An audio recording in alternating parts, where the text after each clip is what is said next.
Amém, queridos? Vamos lá. Deixa eu conversar com você algumas coisas aqui. Abra a tua Bíblia. Primeiro em Mateus capítulo 6. Mateus capítulo 6, eu vou passear em três textos. Mateus capítulo 6, Romanos capítulo 8, Ezequiel capítulo 47. Eu quero mencionar alguns textos aqui e eu quero conversar com você, uma conversa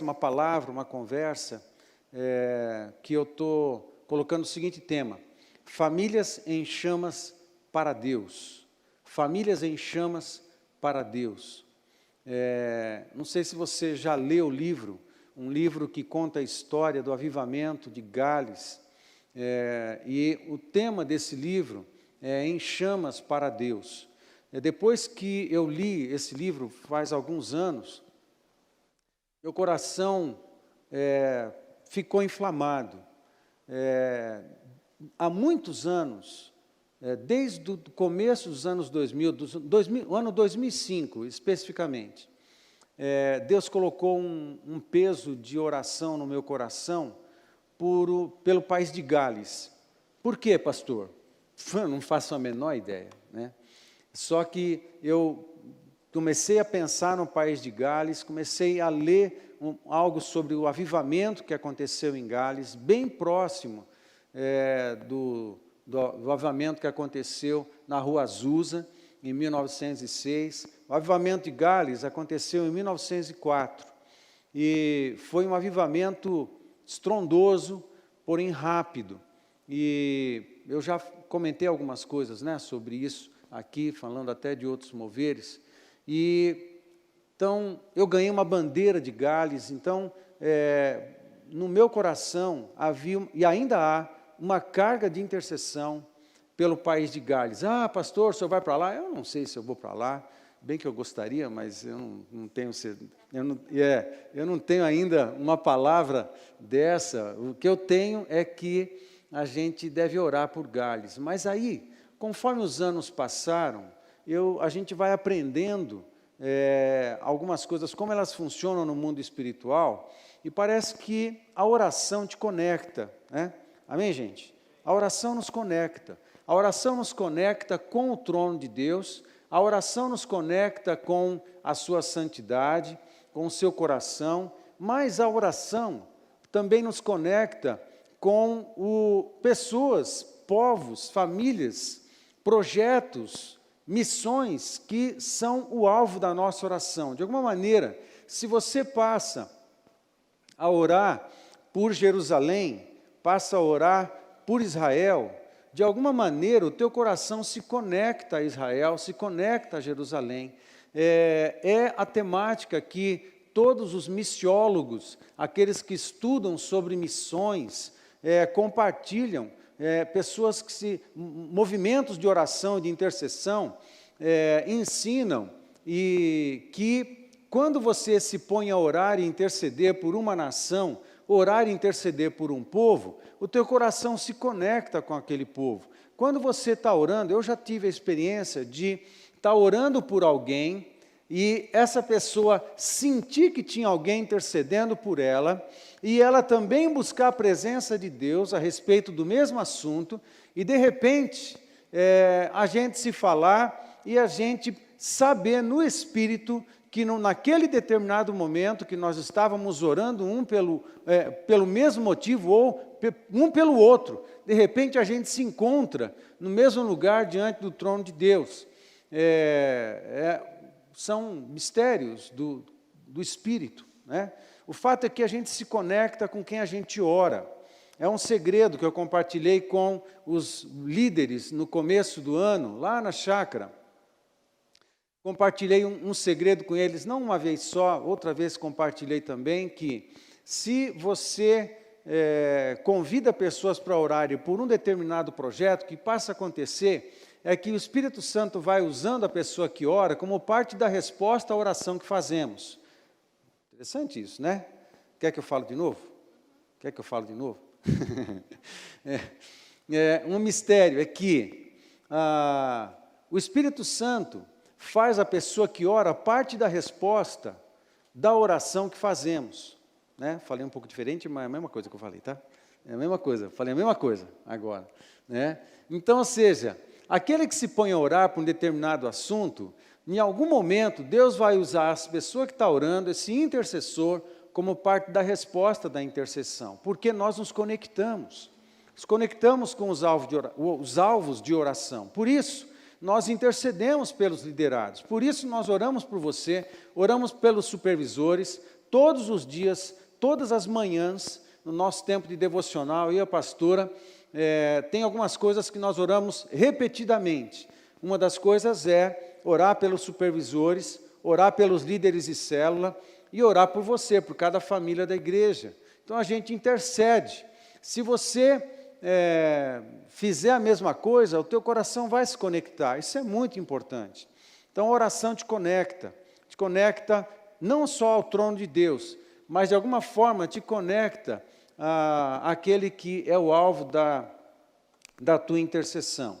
Eu passei a orar por Gales, e também porque na década de 90, eu ouvi, acho que fez parte de toda a construção desse clamor de oração que Deus colocou em meu coração por Gales, eu ouvi uma senhorinha, uma vozinha, de cabelo branco, ela era pele branca igual leite, e o cabelo branco igual leite, uma galesa, vindo ao Brasil, já contei essa história, clamando para os brasileiros para orarem por Gales, porque ela era neta de uma senhora que provou o avivamento de Gales em 1904, Robert Evans, foi um jovem de 18 anos, quem são jovens hoje? Aqui, tem perto de 18 anos, até 25 anos, valeu, Nardelli, né? Até os 25 anos, quem tem até 25 anos aqui, ok? Deus usou um jovem chamado Robert Evans, de 18 anos, para começar um avivamento em Gales, 18 anos. Só basta se colocar nas mãos de Deus. Não precisa muito mais que isso, não precisa. Precisa ter teologia, é bom ter teologia, é bom ter teologia, mas não é pré-requisito para Deus usar, não é. Se você faz teologia, se isso fizer parte de todo o escopo do teu chamado, né? Então faça mesmo. Mas você pode fazer, pode não fazer, não importa. Você só precisa estar na mão de Deus, né? Então, Deus começou um grande mover ali. Eu vi essa senhorinha clamando porque logo caiu e o avivamento, aquela chama, né, que aconteceu em 1904, ela não durou mais do que 5 anos. Depois de 5 anos, foi só o resultado do avivamento, foi a manutenção do avivamento em Gales, e depois foi caindo. E essa senhora que eu ouvi na década de 90, numa reunião que nós participamos da igreja da Valnice Milhomes, ela pedia para que os brasileiros orassem, porque ela ouviu que no Brasil estava acontecendo um mover de avivamento. E ela veio pedir isso. Então, isso somou ao meu coração. O fato é que meu coração começou a se carregar de motivos, de desejos, de indicações do Espírito Santo para interceder por Gales. E a gente passou a interceder. Só que eu lembro de Gales de duas formas. Eu lembro, primeiro, pela necessidade que eles têm de um grande mover de Deus, de um novo mover de Deus. Mas eu lembro também de duas formas. A segunda forma é que eu lembro do mover que aconteceu em Gales. Eu intercedo para que aquilo aconteça novamente em Gales. Eu estou intercedendo por Jerusalém, eu estou intercedendo por Ilhas Fiji, eu estou intercedendo por Pensacola, eu estou intercedendo por St. Louis, eu estou intercedendo por a capital do Canadá, Toronto. Eu estou intercedendo por Toronto, eu estou intercedendo pela Argentina, aliás, a Argentina precisa das nossas orações, né? O brasileiro ora pelo argentino, tá, gente? Amém? Amém? Amém. A gente ama tem muita coisa boa que vem da Argentina, menos Maradona. Não, tudo bem, é outra coisa. Vamos orar por Maradona também, vamos interceder. Houve um mover de avivamento em Buenos Aires, há anos atrás, na década de 80, década de 70, 80, e alguns homens como Carlos Anacondia, Scataglini, Ed Silvoso, tem homens que Deus usou para fazer um grande avivamento na Argentina. E vem comigo, tá? Você sabe por que eu estou falando isso? Vem comigo então, vem comigo. E eu oro por Mar del Plata, La Plata, são cidades que, Resistência é uma cidade na Argentina que aconteceu um grande mover de avivamento, contado num dos livros de Peter Wagner, na cidade de Resistência. O avivamento, quando chegou em Resistência, fez um estrago tão grande nas trevas, que os bares da cidade deixaram de existir. Todos os bares de todas as esquinas transformaram-se em pontos de pregação. Ou seja, nós temos referências bem próximas na história de grandes moveres de Deus em cidades. E eu oro por essas cidades. Amado, eu oro por BH, eu oro por moveres de Deus. Quando a gente ora, a gente se conecta.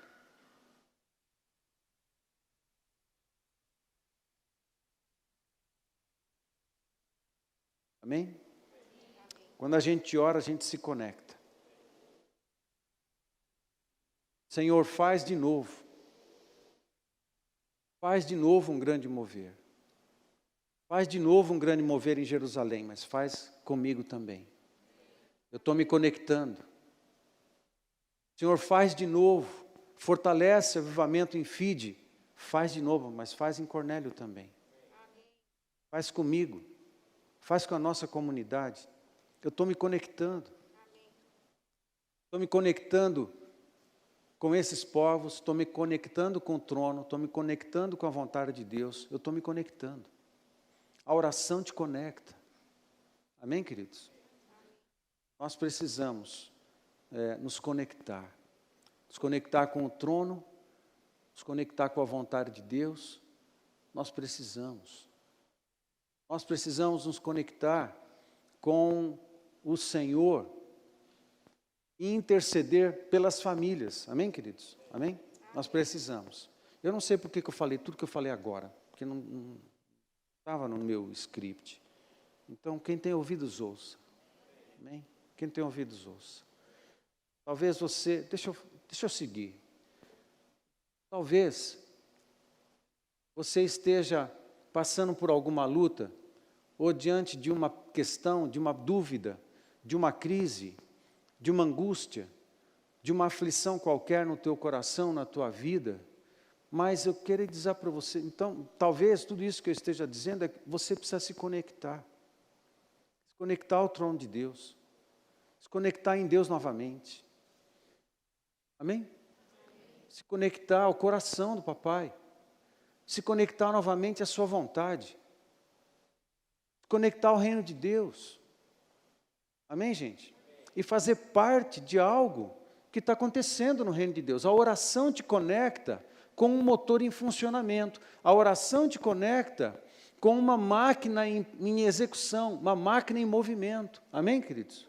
O reino de Deus está em movimento. Alguns estão afastadinhos assim, do reino de Deus, das coisas de Deus, e parece que não está acontecendo nada com ele. É uma luta atrás da outra, as coisas engripam, né? Sabe o que é isso? Engripar? Não, há muito tempo eu não uso essa expressão. Né? As coisas engripam, ou seja, com mecânico, né? Quando tem areia no mecanismo, né? Quando tem areia na rolemã, lá no rolamento, né? Começa a engripar tudo. Eu andava de carrinho de rolemã, às vezes numa rua de terra, aí a gente saía desembestado do carrinho de rolemã, se arrebentava lá no final da rua, mas voltava e arrebentado, começava de novo, aquele negócio, e às vezes a rodinha, a rolemã travava, a gente capotava, voltava para o carrinho, aí a gente via a rodinha, tinha areia dentro da rolemã, tinha pedrinha dentro da rolemã, e a gente precisava de água para limpar aquela rodinha. Agora eu vou falar uma coisa que minha mulher vai brigar comigo depois, quando acabar a mensagem. Aí como é que a gente limpava a rodinha? A gente fazia xixi na rodinha para limpar a rolemã para voltar a brincar. É criança, criança faz essas coisas, tá, gente? Hoje eu não faria uma coisa dessa, né? Mas criança faz essas coisas. Aí, porque engripava, o rolamento engripava. Aí não vai. Tem gente que está... eu não vou aplicar todos os detalhes da minha ilustração, né, no nosso caso.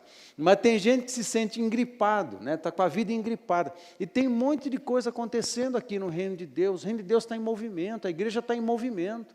Ok, gente? Tem um monte de gente em casa, tem vários outros queridos aqui presentes, parece que a coisa não está acontecendo. Ei, lembra que a igreja tem 2000 anos. Ela não depende de mim e de você para ela ser igreja. Ela vai continuar sendo igreja, ok? A palavra de Deus fala que Jesus é quem cuida dela. Eu e você somos importantes na igreja da nossa geração. Mas quem cuida e mantém a igreja viva, em movimento e funcionamento, é o próprio Espírito Santo. É Ele que deixa o motor ligado, não somos nós. Ah, uma igreja fechou. A igreja não fecha. Porque não está em nós o poder, o poder não está nem com o diabo, nem com nenhuma pessoa de desligar o motor da igreja. Quem deixa o motor da igreja ligado é o Espírito Santo, não depende de ninguém de nós. Ou você entra no carro, ou você entra no barco, ou você entra no reino de Deus, que é um reino em movimento, ou você fica engripado do lado de fora. Ninguém vai fazer xixi em você, né? Nesse caso, graças a Deus, não, né? Agora você tem que se conectar. Sai de onde você está e se conecta com o motor que está em funcionamento. É o reino de Deus, está em movimento. A gente precisa se conectar, gente. Amém, queridos?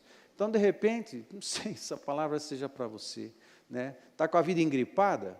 Entra no reino de Deus, volta. Se conecta. A oração faz isso. A oração nos conecta. Muito bem. O que acontece? Nós ouvimos uma palavra de Deus no começo de março para cá, famílias, né, em chamas, não é isso que eu estou falando? É sobre isso que eu estou falando, não é? Famílias em chamas. Aí nós ouvimos uma palavra de Deus para que nesse tempo de pandemia nós deveríamos focar na família e investir na família, amém? Amém? Isso é evidente. Eu preciso lembrar disso de novo, porque isso não sai do meu coração. Isso não sai do meu coração. Não pense, a família, com tudo isso, amados, a família está sendo protegida, os teus filhos estão sendo protegidos. O foco é na família, só Deus faz isso. Não é um partido, né, xing-ling de canhota que faz uma coisa dessa. Não é. Só Deus faz isso. Deus que coloca o foco na família, coloca a família junto, para cuidar um do outro e reaprender a ser família, a reaprender a se amar, reaprender a se relacionar. Então, Deus focou na família muito bem.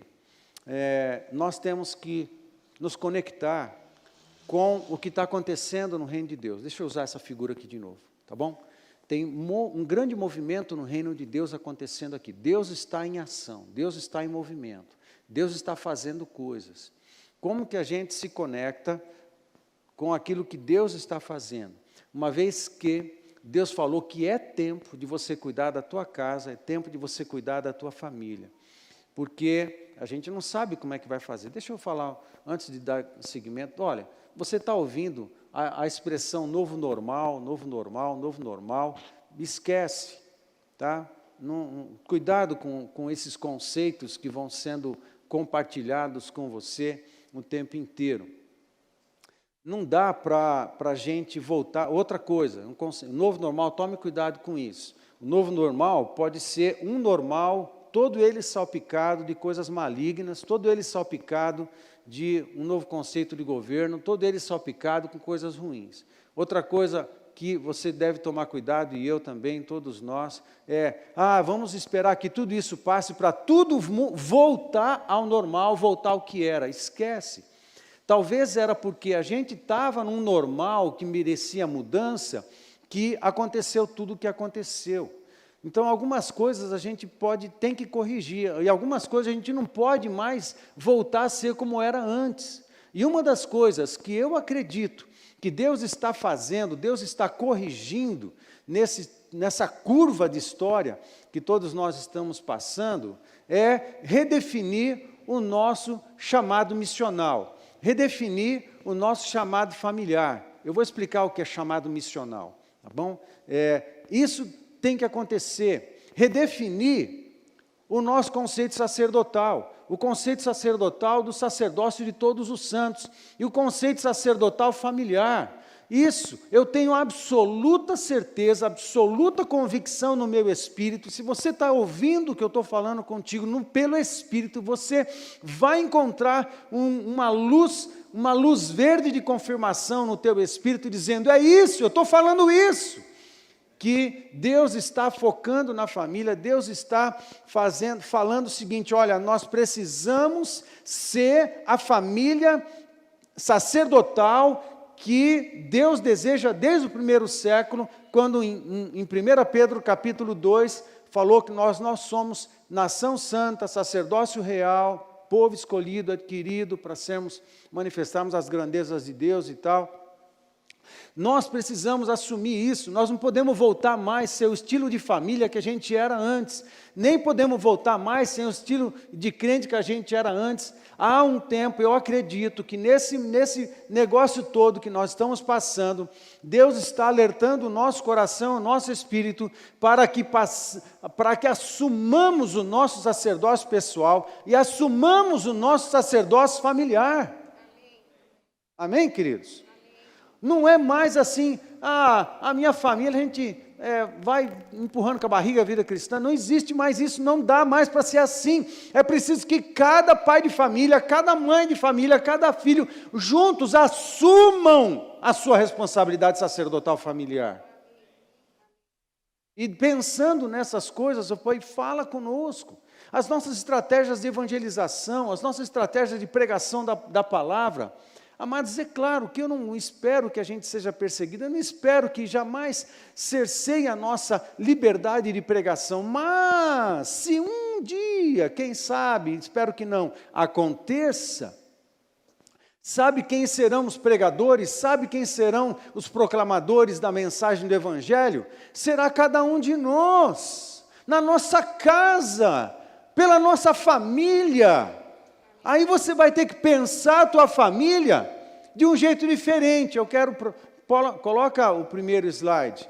Eu quero dizer o seguinte, você vai precisar pensar a tua família, primeiro, como uma comunidade sacerdotal. Você tem que pensar na tua família como uma comunidade sacerdotal. Amém, queridos? Quando você se conecta ao reino de Deus, e você se conecta àquilo que Deus está fazendo e falando, aquilo que Deus está movimentando, os movimentos do reino de Deus, o que é que Deus está fazendo no nosso tempo?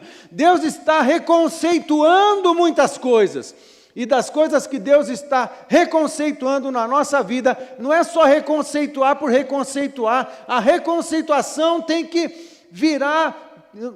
afetar a nossa cultura cristã, a nossa cultura familiar, que depois tem que se transformar em ética, em conduta e comportamento. Amém, queridos? A gente tem que aprender a pensar diferente para no final da linha a gente agir ajustado ao conceito que Deus está corrigindo. Família sacerdotal. Amém, gente? Família sacerdotal. A família é uma comunidade sacerdotal. O sacerdote, ele tinha a responsabilidade de adorar e interceder. O Antigo Testamento. O que fazia o sacerdote, pastor, no Antigo Testamento? Ele adorava e intercedia. Ele representava os homens diante de Deus. As pessoas colocavam os animais e confessavam seus pecados aos sacerdotes, e o sacerdote levava o animal no altar e representava o ofertante, né, diante do Senhor. E de alguma forma, Deus falava com o sacerdote, e o sacerdote era um instrumento de Deus para tocar o povo.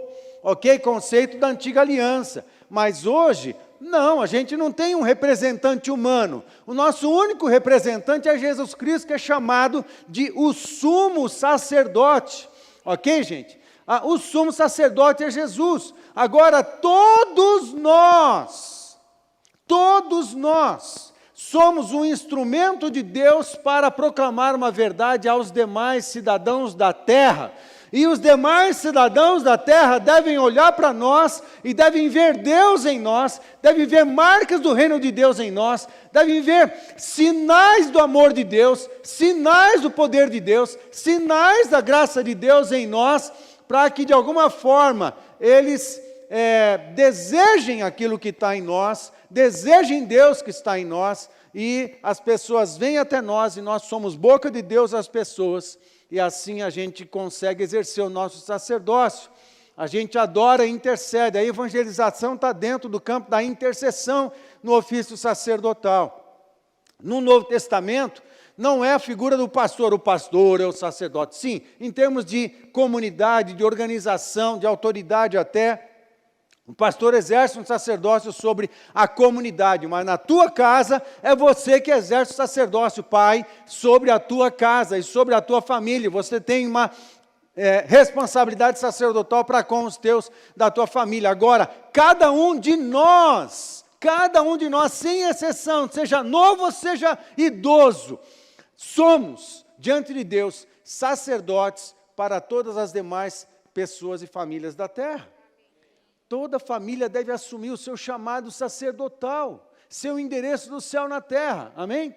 É um conceito, a gente precisa construir, demolir os conceitos que não fazem parte disso, não permitem essa verdade, a gente demole os conceitos que não permitem essa verdade, e permite o Espírito Santo construir e reconceituar família, dentro dessa perspectiva.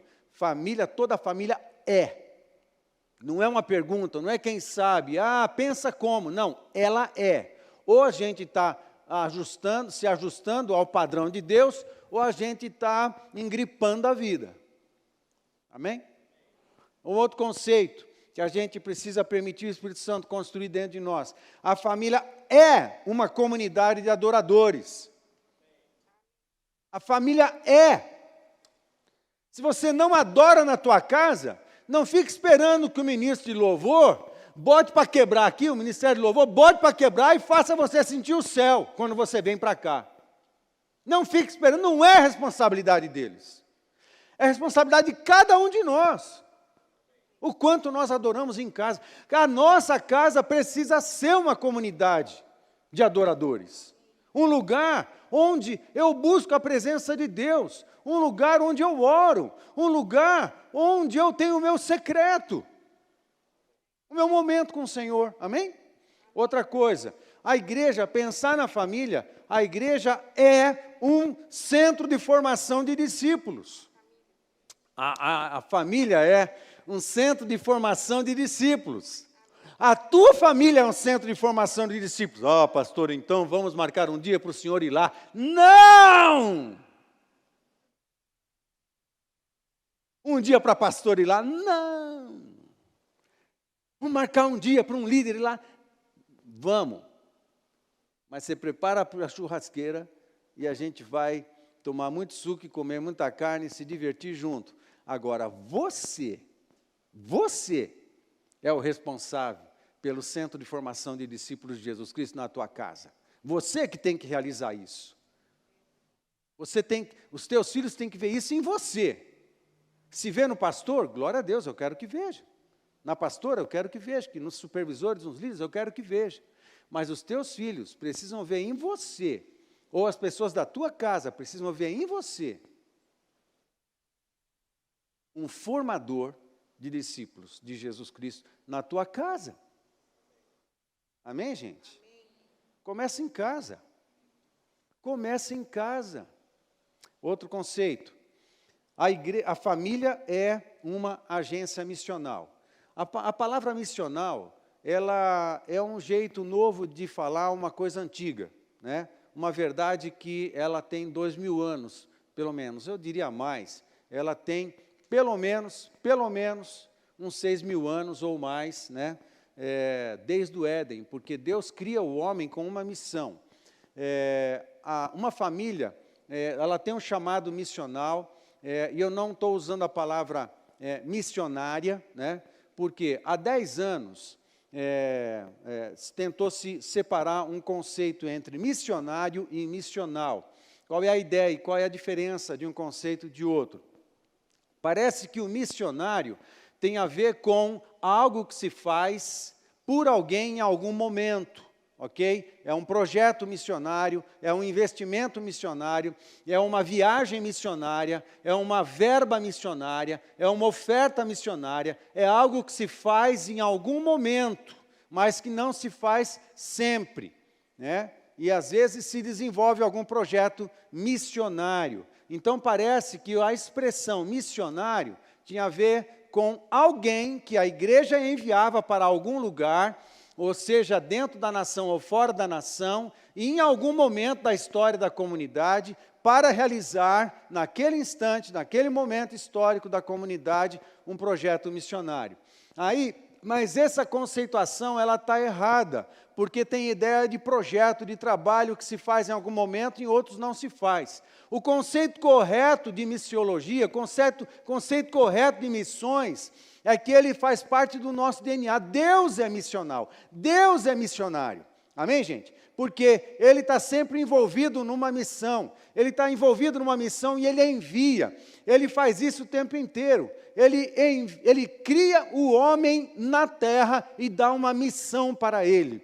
Ele chama Noé e dá uma missão para Noé. Ele chama Abraão e dá uma missão para Abraão. Ele chama os seus filhos, os 12 filhos de Jacó, e dá uma missão para os 12 filhos de Jacó. Ele chama Moisés, ok? Tira Moisés do Egito, de alguma forma, ele fugiu, é verdade, mas de alguma maneira Deus usa o deserto para reconstruir, para destruir, reconstruir Moisés, ou de alguma forma chama Moisés, faz ele passar pelo deserto para mandar ele de volta. Amém, gente? E Deus faz isso com Davi, chama ele de trás das malhadas para depois governar sobre o rei. Deus faz isso com Jesus Cristo. Jesus Cristo, que é o Criador, co-participante da criação, Deus envia Jesus Cristo, Ele vem aqui, comissiona começa o time de discípulos e envia esses discípulos. Qual é a palavra? A palavra para a igreja, eclesiologia. Estão comigo, gente? Eclesial ou eclesiologia, a doutrina da igreja. Eclésia é a igreja, a palavra grega para igreja. Agora, o que é que significa eclésia? Eclésia significa os chamados para fora. Amém? Essa é a ideia da palavra igreja. Os chamados para fora. Na prática, o que é que está acontecendo? Assim como Deus fez com Noé, com Adão, com Jesus, com Moisés, com Davi, o que acontece? Deus nos chama para fora do mundo para nos enviar para o mundo como missionários. Amém? Por que Deus nos chama do mundo? Para nos enviar de volta. Ok? Com uma missão. Todo cristão é missionário. Agora, o conceito missional, ele tem que fazer parte do nosso DNA cristão. Eu vou falar mais sobre isso. Cada um desses temas eu vou pregar. Um tema por domingo. O missional, a família é uma agência missional. Tem que estar no DNA da família. Não é uma questão, na minha não está. Não. Se não está, talvez nem salvo seja. Precisa entregar a vida a Jesus. Porque o DNA de Jesus é missional. Amém? O DNA dos filhos de Deus é missional. Ou seja, não é algo que a gente faz por projeto em algum momento da história, ou por alguém, ou baseado em alguma verba financeira para realizar tal projeto. Não.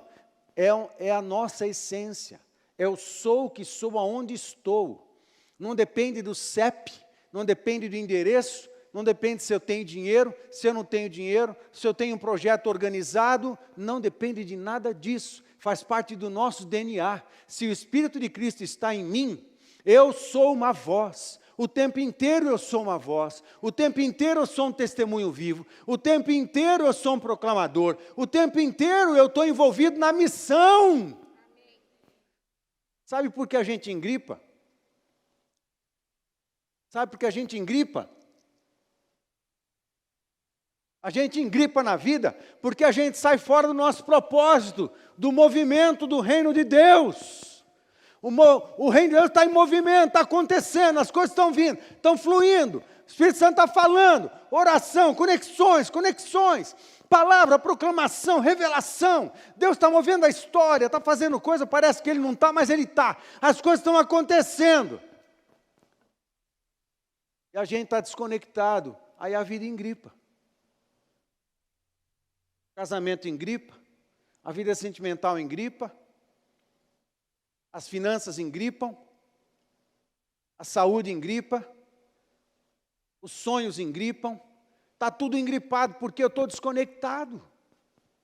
Eu tenho que me conectar ao reino, tenho que conectar aos propósitos eternos, aqui que a coisa está funcionando. Amém, gente? A igreja é missional. Lógico que é, né? Mas a família, ela é uma agência missional. Por isso, não tem sentido aquele negócio, a gente volta para casa do domingo à noite, vai para cá assistir um filme e começa a segunda-feira exatamente igual. Não orando por ninguém, não clamando por ninguém, não desejando a salvação do vizinho, não desejando a salvação da família, não envolvido em qualquer projeto missionário, não clamando por ninguém, não se conectando a ninguém, não se conectando a Jerusalém. Orai pela paz em Jerusalém, não é opcional. Orai pelos povos e pelas nações, não é opcional. Orai pela sua cidade, pelos governos, pelos governantes, não é opcional. Proclamando, testemunha de Jesus, não é opcional. Percebe? Por que engripa a vida? A gente vem para a igreja para ser aliviado, abençoado, motivado e abraçado, e mais uma vez experimentarmos um manto de amor, de aceitação e não sei o quê, e volta para casa e continua a mesma coisa de antes da pandemia. Amém, gente? Estão comigo? Tô duro? Toco o barco? Posso seguir, gente? Posso? Então, vamos lá. Não tem sentido. Ou seja, a vida engripa porque talvez a gente esteja desconectado do reino de Deus e conectado com o mundo. Esse é o outro lado da moeda, né? Conectado com a gente mesmo. Mas qual é o mal disso? Qual é o problema? O problema é o seguinte, meu amigo. Se você entregou a vida a Jesus, você já era, morreu. Morreu, queridão. É simples assim. Quem perder a sua vida, quem ganhar a sua vida, perdê-la-á. E quem perder a sua vida por amor de mim, ganhá-la-á. Quem quiser me seguir, tome a sua cruz e siga-me. É morte. É lógico que tudo que Deus pensou para nós é muito melhor do que um dia eu já pensei. O duro é que a gente não acredita. É uma verdade, é um chavão, não é um chavão? A vontade de Deus é melhor do que a minha. É verdade? É verdade. 100% diz, é verdade. Mas, de fato, no coração, na experiência, você acredita mesmo nisso? Você acredita mesmo que vale a pena desobedecer a Deus? Você acredita mesmo que compensa viver fora do conselho da palavra de Deus? Você acredita mesmo que lá na frente Deus te perdoa e no final dá tudo certo? Você acredita mesmo que vale a pena ficar desconectado? Não flui, meu querido. A gente às vezes anda engripado porque a gente está desconectado da máquina que está se movimentando no reino de Deus. A família é tudo isso aí. A família é uma célula do céu na terra. Amém, gente? A família é uma família do céu na terra. Aí, mas ela não é o todo. Ela é parte e tem um papel no todo. E ela precisa pertencer à grande família da igreja local. Amém, gente? É assim que funciona. Aí eu vou para Mateus 6,33, que diz assim. Mateus 6, de 31 a 33, que diz assim. Portanto, não vos inquieteis, dizendo, que comeremos, que beberemos, ou com que nos vestiremos. Ok? Preocupações normais, preocupações do básico da vida, que o texto diz que quem tem essas preocupações, porque os gentios é que procuram todas estas coisas, pois vosso Pai Celeste sabe que necessitais de todas elas. Quando Jesus está falando essa palavra, amado, eu preciso me arrepender muitas vezes desse texto. Eu confesso que muitas vezes eu pequei e às vezes peco por conta de eu preciso corrigir o meu coração e a minha fé e a minha confiança em Deus muitas vezes, ok?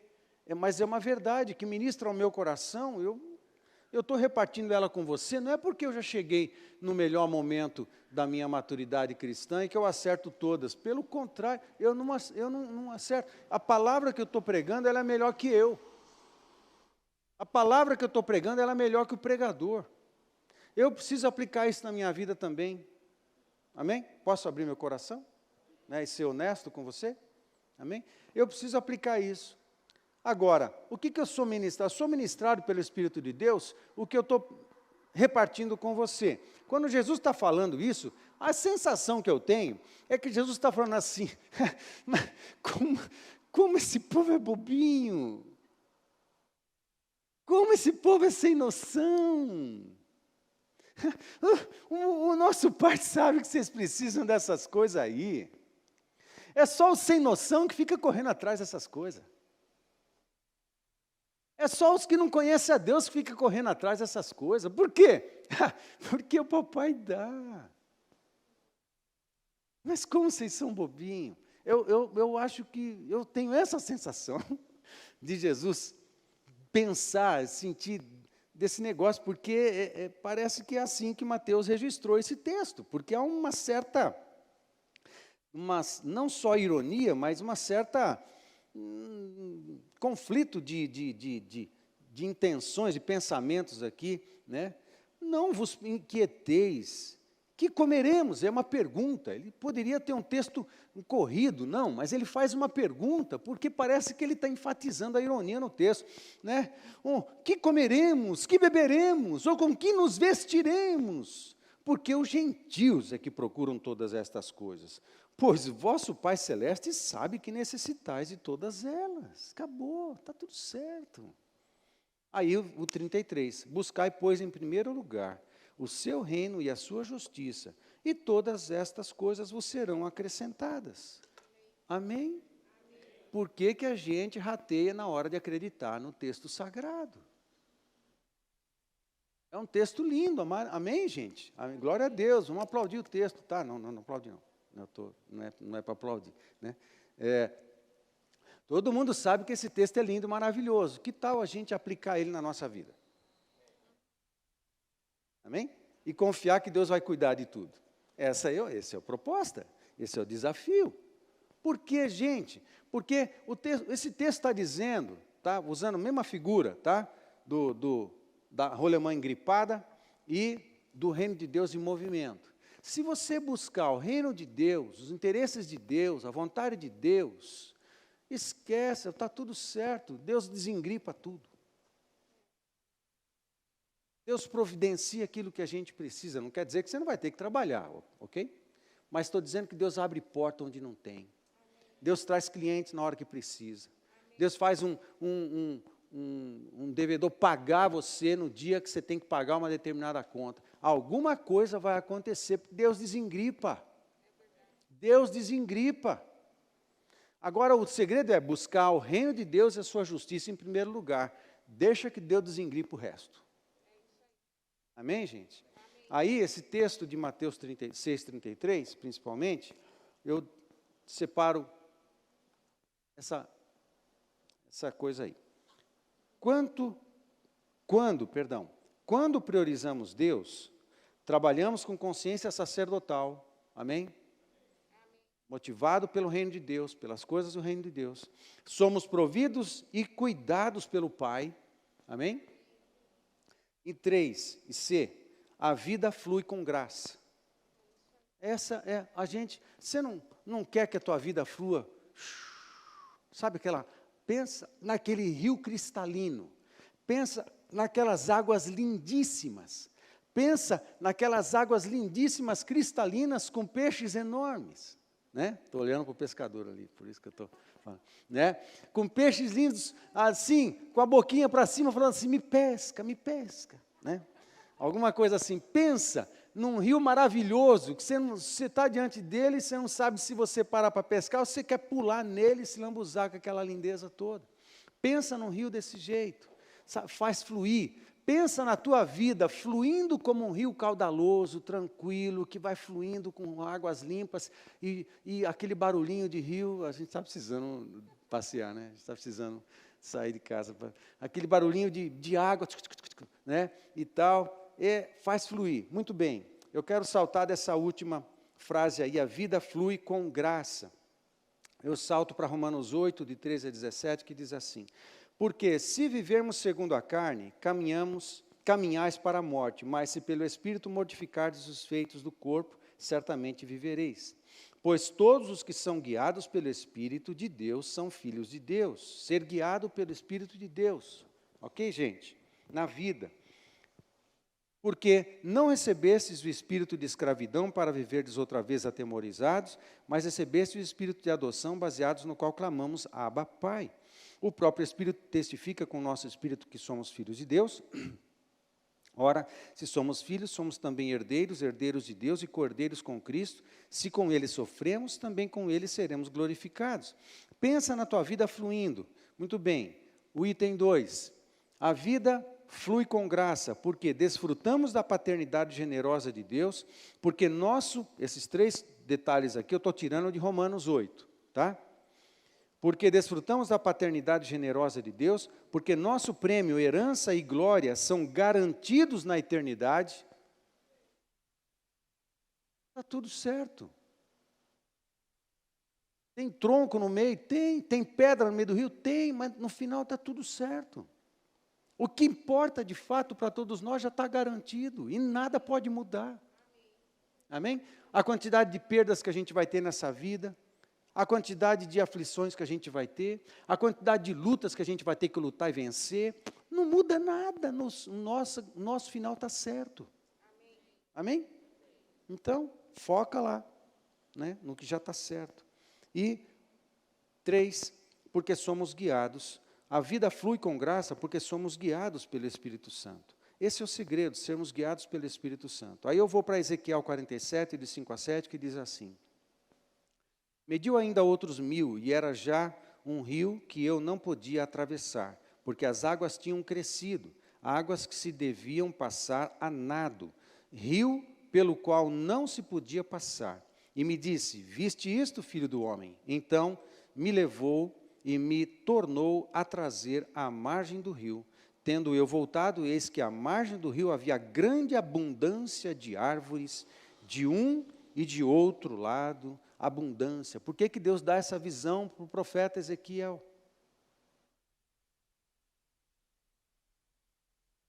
Amém? Por que Deus dá uma visão de abundância nas margens do rio? Você tem que estar no rio. E aqui a figura do rio, da profecia, da visão de Ezequiel, é a figura do Espírito Santo. Você tem que se largar, meu filho. Tem que se largar na direção do Espírito Santo. É assim que a gente tem que fazer. Aí, somos guiados pelo Espírito Santo como um barco da vida nos rios de Deus. B, para cumprirmos nosso destino em Jesus.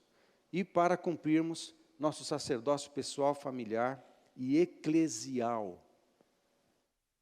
A igreja não é um lugar onde você vai. Ou você é a igreja, ou então você não se converteu. Eclesial. O final eclesial ou missional tem a ver com pertencente a. Cultura tribal. Cultura pertencente a uma determinada tribo. Eclesial. Estilo de vida ou identidade que manifesta nosso pertencimento a uma eclésia, a uma igreja. Missional, pertencente à missão. Eu estou na missão, eu sou da missão. A missão agora é minha também. Eu estou dentro do escopo da missão. Ela faz parte do meu DNA e não de um projeto que eu faço esporadicamente. Família missional, amém? Eu resumo tudo isso aí na seguinte expressão.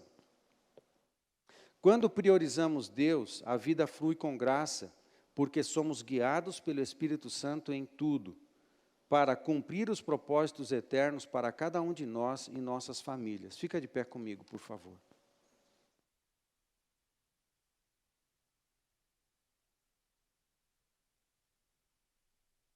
A vida engripa quando a gente não está conectado, porque na máquina do reino tem óleo. Amém, gente? A máquina do reino tem óleo. A unção de Deus flui na nossa vida. Eu quero perguntar isso para você antes de orar. Como é que você está se sentindo na vida? Você está se sentindo com a vida engripada? Tem áreas da tua vida que está engripada, que é quando não está rolando. Parece que tem areia, tem pedra, tem rocha. Você não está sentindo a vida fluir com graça. Fluir com graça. Tem desafio, claro, tem trabalho, tem coisas para resolver, tem, mas você sente que você está no rio, o rio está te levando. O rio está te levando, tem uma pedra, às vezes se desvia, tem um tronco, você desvia do tronco, tem um galho caído, você desvia do galho, passa por cima, passa do lado, você contorna, você dá o seu jeito, mas o rio continua te levando. Às vezes você tem que remar um pouquinho, mas na verdade quem faz a maior força é a própria água. O rio está te levando, te leva com graça, faz fluir com graça, fluir com graça. Aonde o Espírito Santo está governando a sua vida, está fluindo com graça, mesmo com desafios e de dificuldades e lutas para serem lutadas, mas você vai lá e luta e ganha. Não era assim que acontecia com o rei Davi? Tem uma guerra para lutar, vai lá que você vai vencer. Ele vai lá e vencia. Havia uma fluência de Deus, um poder que fluía, uma graça que fluía, uma certeza que fluía, uma força que fluía do alto, sobrenatural, sobre a vida dele. Amém, queridos? Amém? Onde é que está engripado na tua vida? Onde é que está engripado? Se tem alguma área engripada na tua vida, é porque essa área não está conectada com os movimentos do reino de Deus, que é tudo lubrificado com o óleo de Deus, está tudo fluindo, movimento, nada engripa no reino de Deus, mesmo quando tem dificuldade, luta, tem a força de Deus, tem o moto de Deus, o motor de Deus está com a gente, o Espírito Santo é o poder, é o power, é o dínamos. A dinamite de Deus está em nós, o poder de Deus está em nós, o moto de Deus está em nós, o Espírito Santo de Deus está em nós. Agora, aonde o Espírito Santo de Deus está fluindo, porque a figura do rio é do Espírito Santo, está fluindo com graça. Só engripa quando alguma área da tua vida não está no rio. Baixa tua cabeça, vamos orar. Pensa você, quais as áreas da tua vida que não estão no rio? Quais as áreas da tua vida que não está fluindo com graça? Vou te dar alguns segundos para pensar, você não precisa demorar para dar essa resposta. Você sabe.